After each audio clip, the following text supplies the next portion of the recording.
আচ্ছা, আমার রান্না কি তোমাদের পছন্দ হয়? যদি পছন্দ হয়ে থাকে কেন ফলো করো না, লাইক করো না, শেয়ার করো না? আমি কি তোমাদেরকে ভালোভাবে রান্না করে দেখাইতে পারি না? আসলে আমি অল্প দামে মোবাইল ব্যবহার করি, এই জন্য আমার ক্যামেরাটা সুন্দর আসে না। একটা সমস্যা, আমার একটা রুম, একটা কিচেন রুম ছোট্ট, তো ভিডিওর সময় দেখাই যায়।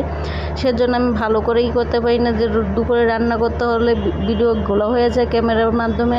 রাত্রে রান্না করতে গেলে অন্ধকার হয়ে যায়, তো রুমের ভিতরে অনেক অন্ধকার, আবার দিনে অনেক রোদ আছে। যেহেতু আমার রুমটা উল্টা দিকে পড়ছে, সেজন্য রোদটা বেশি পড়ে দুপুরের সময়, সেজন্য দুপুরও রান্না করে শান্তি পাই না, রাত্রেও রান্না করে শান্তি পাই না।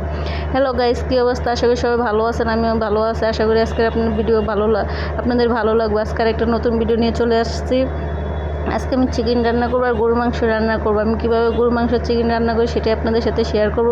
তো প্রথমে তো দেখে ফেলেছিলাম ভিডিওর মধ্যে হালকা একটু চিকেন রান্না করে, সেটার টিপস নিয়েছিলাম। যেহেতু অফ ক্যামেরায় রান্না করে ফেলেছিলাম, দুপুর অনেক কাজ থাকে, সেজন্য সব কিছু ভিডিও করা হয় না। আমি অনেক ব্যস্ত থাকি, অনেক কাজ করা লাগে। যেহেতু আমি নিজের হাতে নিজে একলা সংসার সামলাই, সেজন্য আমার অনেক সমস্যা হয়ে যায় ভিডিও করতে, ভিডিও এডিট করতে। মানুষের তো একটা না একটা ক্যামেরাম্যান থাকে বা একটা সাপোর্টিং লোক থাকে। আসলে আমার কি কোনো সাপোর্টিংয়ের লোক নাই, বা আমার কেউ ভিডিও করে দেবে সেরকম লোক না, বা আমার কেউ সহযোগিতা করবে সেরকম লোক নাই। আমার মতো কি আচ্ছা আপনাদেরও এরকম হয়? আমি জানি না, আপনাদের অবশ্যই কেউ না কেউ আছে, সঙ্গী সাথী আছে, বা ভালোবাসার মানুষ আছে, বা আপনাদের কাছের মানুষ আপনাদের কাছে আছে। আমি একা, আমার কোনো সাপোর্টিংয়ের লোক নাই, বা আমার যে কেউ সহযোগিতা করবো, আমার যে একটু ভিডিও করে দেবো, আমার সেরকম কোনো লোক নাই। তারপর আমি যেতটুকু পারি আপনাদেরকে দেখানোর চেষ্টা করি যে আমি কীভাবে কী করি। আমি অনেক কষ্ট করি, ভিডিও করি আপনাদেরকে দেখানোর জন্য, কিন্তু আশা করি জানি না আপনাদের ভালো লাগে কি না লাগে না, সেটাও আমি জানি না। যদি আমার ভিডিও ভালো লাগে থাকে অবশ্যই আমাকে লাইক কমেন্ট শেয়ার করে দিবেন।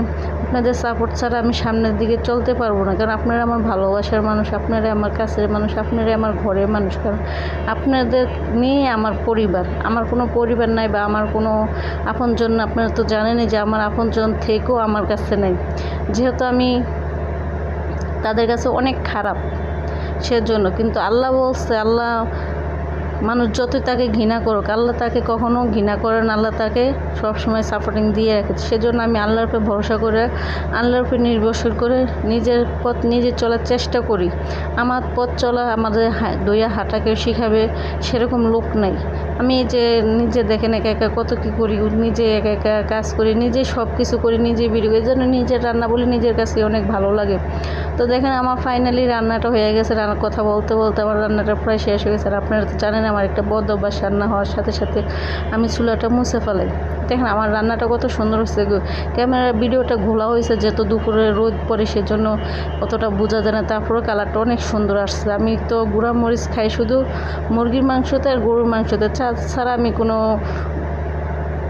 শুকনো মরিচ খাই না। আমি ভর্তাও খাই, দেখেন আপনারা, ভর্তা আপনাদের সাথে শেয়ার করি। কাঁচামরিচ দিয়ে আমি ভর্তা খাই, যেহেতু আমি ভর্তাটা অনেক পছন্দ করি। তারপরও গ্যাস্ট্রিকের কারণে ভর্তা খাওয়া হয়ে ওঠে না। তো আজকে আমার ভিডিওটা আপনাদের কেমন লাগছে অবশ্যই বলবেন। তো পরবর্তী আরেকটা নতুন ভিডিও নিয়ে চলে আসবো আপনাদের মাসে। আশা করি আমার পাশে থাকবেন আপনারা। তো আজকে আমার ভিডিওটা এই পর্যন্তই। আল্লাহ হাফেজ।